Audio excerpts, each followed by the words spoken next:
Welcome to our channel. Today we how to verify policy details in State Farm mobile app. Easy tutorial step by step clearly.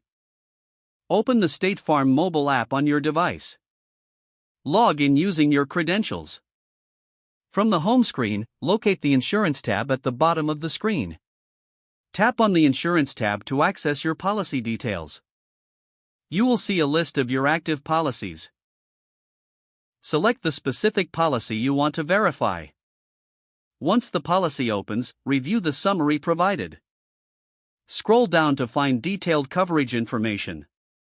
Check for policy limits and deductibles listed under coverage options.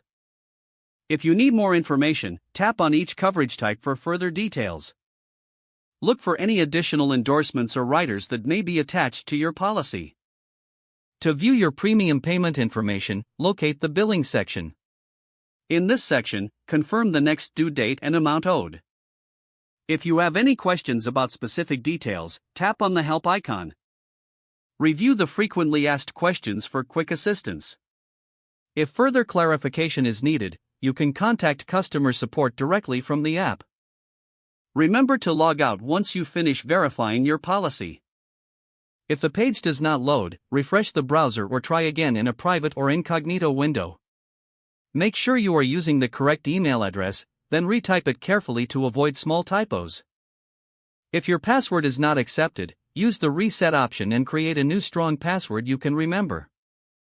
Check your spam folder for verification or security emails, then complete any requested confirmation steps. Enable two-factor authentication if available to improve account security and reduce unauthorized access risk.